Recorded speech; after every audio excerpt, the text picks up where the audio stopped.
महिला जब राष्ट्रपति के पद को सुशोभित करती है तो वैसे पदों पर ऐसे महिला को देख करके इनके अंदर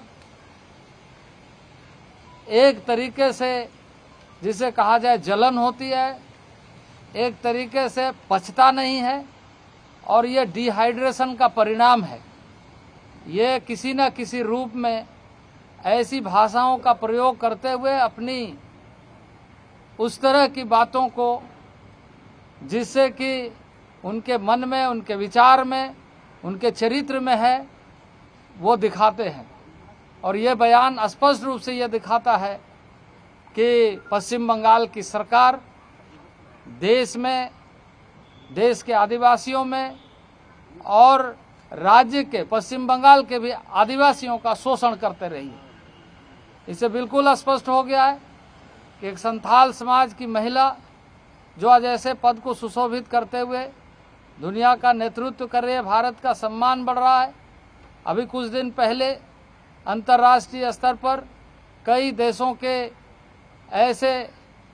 जो जनजातीय समाज कहा जाए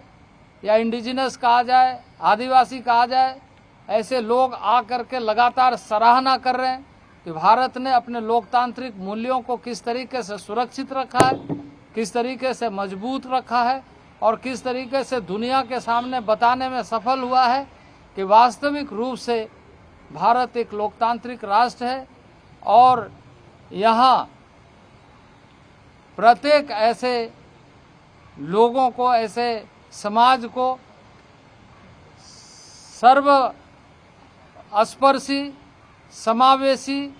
और सबके साथ मिलकर के भारत एक है, इसका संदेश देती है। और इसलिए मैं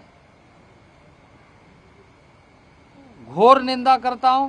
कि शहीद दिवस के कार्यक्रम में जब वहां भाजपा का एक शहीद दिवस कार्यक्रम आयोजित किया गया था नंदीग्राम में, वहां अशांति घटाने के लिए,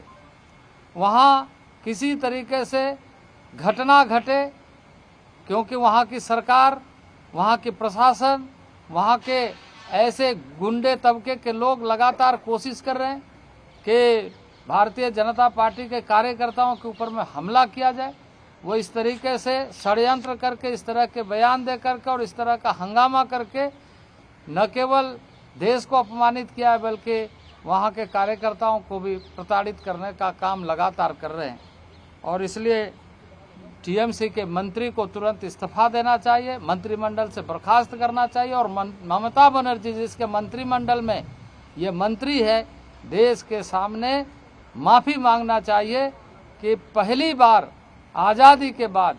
यदि ऐसे महिला को मौका मिला है तो उसका सम्मान करते हुए देश के सामने माफ़ी मांग करके ये याचना करना चाहिए कि उसके मंत्रिमंडल के जो सदस्य हैं उन्होंने गलत किया है और उसको तुरंत बर्खास्त करना चाहिए।